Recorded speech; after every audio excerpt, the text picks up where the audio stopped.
Bismillahirrahmanirrahim. Assalamualaikum warahmatullahi wabarakatuh. Berbagai media sosial beredar surat atau tanggapan dari Prof. Din Samsudin terhadap statement yang dimunculkan oleh Pak Muldoko, Ketua KSP. Dan kita ingin mencermati seperti apa respon dari Prof. Din ini. Saya coba akan bacakan ya. M. Din Samsudin, Presidium kami.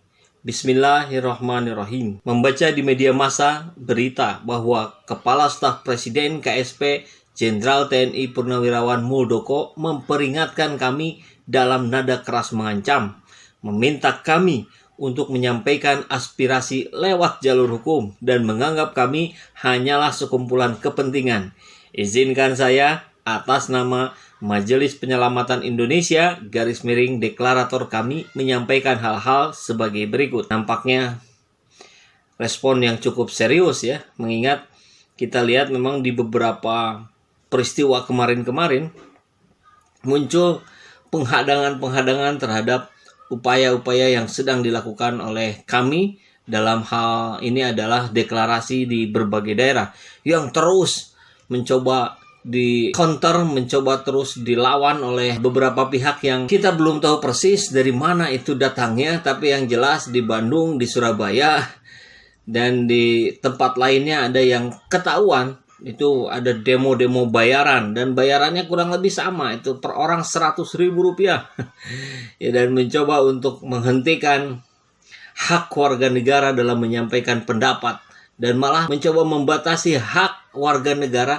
dalam upayanya memberikan masukan kepada pemerintahan hari ini. Dan ini kan lucu, menarik ya. Ada orang mau ngasih masukan, ada orang mau ngasih saran-saran, justru malah dihambat. Kan logika apa ini yang dipakai? Saya lanjutkan ya bacanya. 1. Terima kasih kepada Bapak KSP Muldoko yang berbicara mewakili Istana Presiden atas pernyataannya yang menunjukkan bahwa beliau sudah membaca deklarasi kami bertajuk Maklumat Menyelamatkan Indonesia. 2. Ini menarik nih yang nomor 2-nya. Namun, kami menilai bahwa Bapak KSP Muldoko belum membaca maklumat tersebut dengan seksama dan apalagi memahami isinya secara mendalam. Sudah mulai masuk ke topik dari isi tulisan ini. 3. Kami bertanya tentang jalur hukum apa yang dimaksud Bapak KSP Muldoko. Bukankah penyampaian aspirasi oleh rakyat adalah sesuai dengan hukum dasar, yaitu Undang-Undang 45 yang memberi kepada rakyat warga negara kebebasan berserikat dan berpendapat, termasuk untuk menyampaikan pendapat di depan umum?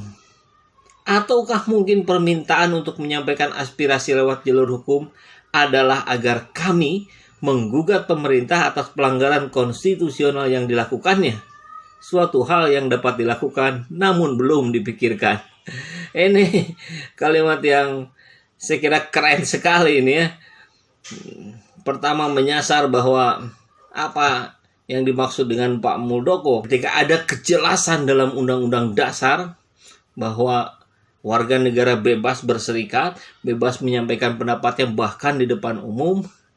Tapi kenapa malah disarankan melalui jalur hukum? Maksudnya apa? Pertama itu, yang kedua, ini seolah-olah kan Pak Din bilang, oh Pak Muldoko ini udah memberikan insight kepada kita. Ya sudah, kita akan gugat saja beberapa kebijakan-kebijakan pemerintah yang dianggap konstitusional oleh kami. Kan begitu. Nah, tapi tentu saya kira kita pun semua tahu bahwa kami berisi orang-orang pakar-pakar yang ahli di berbagai bidang. Pakar hukum, pakar ekonomi, belum lagi ulama-ulama. Dan kita tahu juga Refli Harun bersama dengan jajaran kami juga kan memang sudah menggugat ke Mahkamah Konstitusi untuk menggugurkan peraturan threshold untuk Pilpres nanti. Belum lagi yang lain-lainnya barangkali yang sedang disiapkan. Dan saya yakin yang dimaksud Pak Din ini sekedar kalimat hiburan saja kepada, sebagai upaya apresiasi saja kepada Pak Muldoko gitu. Karena langkah hukum jelas sedang dilakukan. Setahu saya kan begitu. Nomor 4. Adalah benar penilaian Bapak KSP Muldoko bahwa kami adalah sekumpulan kepentingan. Memang kami mempunyai banyak kepentingan, antara lain A. Meluruskan kiblat bangsa dan negara yang banyak mengalami penyimpangan. B. Mengingatkan pemerintah agar serius menanggulangi COVID-19 dengan mengedepankan kesehatan dan keselamatan rakyat di atas program ekonomi dan politik, dalam tanda kurung pilkada. Nah, ini yang hari ini sedang gencar-gencarnya dilakukan oleh berbagai kalangan, termasuk kami, kan? Untuk mengingatkan pemerintah agar kesehatan dan keselamatan rakyat ini disimpan di atas kepentingan ekonomi, di atas kepentingan politik. Tapi hari ini kita melihat apa yang terjadi. Bagaimana PSBB yang di Jakarta saja, yang tadinya akan dilakukan PSBB total, akhirnya menjadi PSBB kompromi. Karena berbagai kepentingan, terutama dalam hal ini adalah kepentingan ekonomi, menjadi menuansai perubahan PSBB itu. Kan sayang sekali gitu. Bagaimana upaya ini akhirnya menjadi tidak total. Totalitasnya menjadi hilang gitu. Dan tentu ini sangat disayangkan. Dan saya kira Pak Anies Baswedan pun tidak bisa bergerak dengan begitu saja tanpa mempertimbangkan kehendak dari pemerintahan pusat, ya. Pilkada. Ini juga kan kabar yang membuat kita miris. Ketika sekolah dihentikan gitu, ketika tempat-tempat publik ditutup, kemudian ini dengan entengnya gitu, pilkada tetap jalan karena tidak boleh ada kekosongan pemerintahan. Nah, kan selama ini juga terjadi ada PLT, kan itu bisa diatur. Aturan itu kan bisa diperbaiki, bisa disesuaikan dengan kondisi hari ini. Tapi kesehatan, keselamatan itu yang dikedepankan. Bagaimana mungkin mau dikontrol? Kemarin saja pendaftarannya dibiarkan begitu saja, tanpa ada jarak. Saya kira ini sangat tegas. Pilkada wajib ditunda. MUI bahkan sudah memberikan maklumat tentang itu. NU, Muhammadiyah, Komnas HAM, saya kira itu lembaga-lembaga resmi yang berbicara atas nama rakyat. Gimana logikanya? Pemerintah mau jalan lurus, gitu. Anjing menggonggong kafilah tetap berlalu. Dengan yang gonggongannya ini dari lembaga-lembaga yang mewakili, yang sangat representatif mewakili rakyat. NU sudah bilang kami lepas dari tanggung jawab kemanusiaan. Terus gimana ini? Kok mau bersikeras dengan cara-cara yang tidak dikehendaki rakyat? Ini kan sangat disayangkan sekali. Mudah-mudahan berubah pikiran. Masih ada waktu saya kira untuk merubah pikiran para penguasa di negeri ini untuk mengedepankan keselamatan rakyat, bukan politik. Saya lanjutkan, ya. C. Mengingatkan pemerintah agar serius memberantas korupsi, kolusi, dan nepotisme yang masih merajalela di lingkungan pemerintahan dengan mencabut undang-undang yang melemahkan KPK. Undang-undang KPK ya sudah disahkan kemarin, kemudian ada pengangkatan, dirubah status pegawai KPK menjadi ASN, sehingga jelas-jelas menjadi aparatur negara, aparatur pemerintahan di bawah presiden. Bagaimana mungkin independensinya ini akan terjaga kalau cara-cara penguasaannya sendiri sudah jelas-jelas berada di bawah koordinasi presiden, dan belum lagi pasal-pasal yang lain yang banyak disorot oleh para pakar dan ahli. D. Mengingatkan pemerintah agar bersungguh-sungguh mengatasi ketidakadilan ekonomi, mengutamakan lapangan kerja bagi rakyat sendiri, bukan untuk tenaga kerja asing, dan mencabut undang-undang yang lebih menguntungkan pengusaha daripada kaum buruh. Ya, kita lihat ada beberapa menteri kemarin yang terus sepertinya ngotot untuk segera mendatangkan tenaga kerja asing, atau mungkin hari ini sudah mulai masuk, ya. Kalau nggak salah sih dapat berita seperti itu. Tapi kita lihat hari ini banyak korban PHK, banyak pedagang yang tidak bisa dagang lagi, banyak ojek-ojek yang tidak bisa jalan karena memang tidak ada penumpang. Karena orang lebih memilih di rumah. Karena mau keluar juga malah menghabiskan biaya. Nah, stimulus dari pemerintah ini kan harusnya yang lebih jelas menggerakkan roda ekonomi rakyat yang di bawah. Kalau Dr. Tirta kemarin bicara, buat apa pakai masker kalau kita nggak bisa makan? Data-data yang didapatkan oleh Dr. Tirta jelas data yang didapatkan di lapangan real. Masa masih mau menutup mata gitu? Ini rakyat kecilnya harus dikasih makan dulu. Harus dipastikan dulu dia bisa makan. Dan kalau dibiarkan berusaha sendiri, fasilitasnya juga nggak ada. Sarana prasarana juga tidak tersedia. Gimana? Gimana mau berusaha? Ini kan tanggung jawab pemerintah. Kemarin aksi-aksi buruh masih terus terjadi juga kan. Masih ada juga pasal-pasal yang memberatkan para buruh. Mengingatkan pemerintah untuk bertindak responsif terhadap upaya pemecah belahan masyarakat dengan tidak membiarkan kelompok-kelompok yang anti demokrasi, intoleran, dan eksklusif dengan menolak kelompok lain seperti kami. Kita lihat ada beberapa ormas LSM kemudian yang seperti seolah-olah selalu ada di setiap inisiasi rakyat untuk membuat sesuatu kontribusi untuk negara ini. Kalau ini dibiarkan, ini yang terjadi adalah pemecah belahan umat, rakyat. Kan harusnya aparat pemerintah itu melindungi gitu. Jangan sampai ada kelompok yang mau berekspresi kemudian dihambat. Jangan sampai ada kelompok yang ingin mengutarakan pendapatnya, bahkan memberikan masukan pada pemerintah, justru dibully, justru hendak dikacaukan. Nah ini kan juga nggak logis sih. Kan harusnya pemerintah berterima kasih. Setelah berterima kasih dengan masukan-masukannya, kemudian dijaga. Jangan sampai diganggu. Kan lucu seperti kemarin kejadian di Taman Makam Pahlawan. Pak Gatot Nurmantio datang ke Taman Makam Pahlawan untuk berziarah, bahkan dia datang sebagai undangan karena para purnawirawan lain yang menjadi penyelenggaranya. Tapi kemudian kedatangannya pun dihadang oleh polisi dan tentara dengan dalih protokol kesehatan. Dan setelah itu diikuti, ternyata yang di luar sana ada demo yang juga tidak mematuhi protokol COVID-19, tapi dibiarkan. Nah ini kan lucu sekali, miris sekali. Seorang jenderal purnawirawan diperlakukan seperti itu. Padahal yang dia lakukan adalah untuk menyelamatkan negeri ini. Gimana tuh? Ada orang yang mau menyelamatkan negeri ini, kemudian dihambat, kemudian dihadang. Bisa nggak kalau kita artikan berarti yang menghadang ini adalah orang yang ingin Indonesia ini tidak selamat. 5. Itulah sebagian dari sekumpulan kepentingan kami. Yang pada intinya kami berkepentingan agar pemerintah dan jajarannya termasuk KSP bekerja bersungguh-sungguh mengemban amanat rakyat. Karena gaji yang diperoleh berasal dari uang rakyat. Nah ini juga keren banget ini ya. Kemudian membalikan pada fungsi dan perannya masing-masing.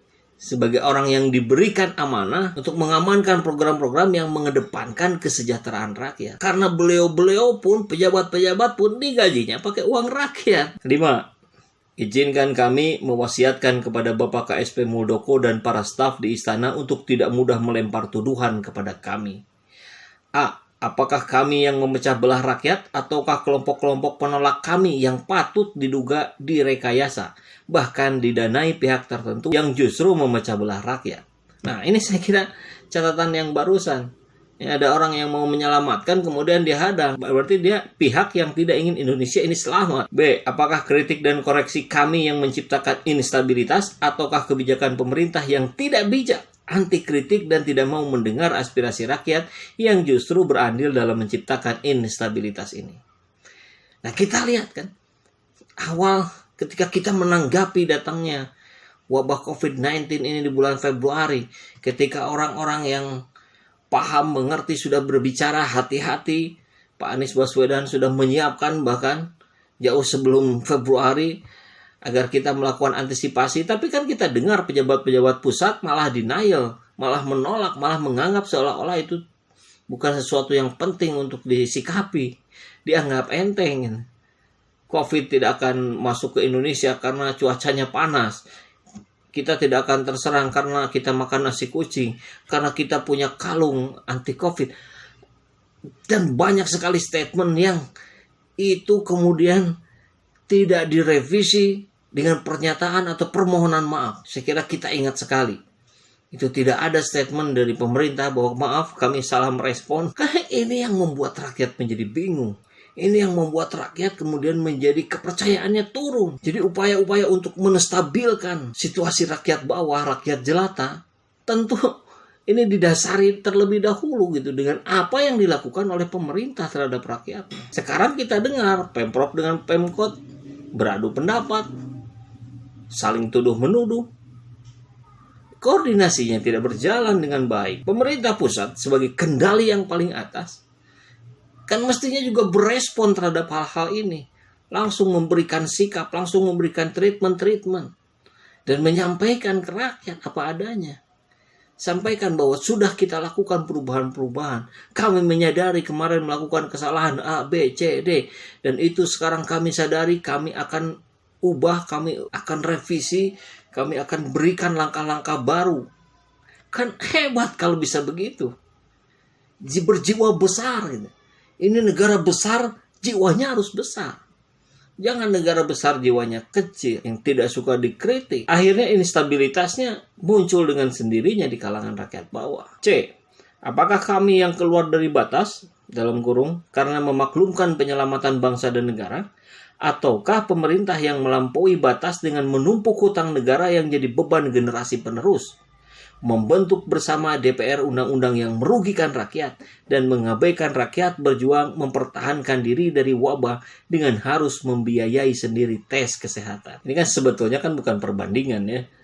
Apa yang dilakukan kami dengan apa yang dilakukan oleh negara.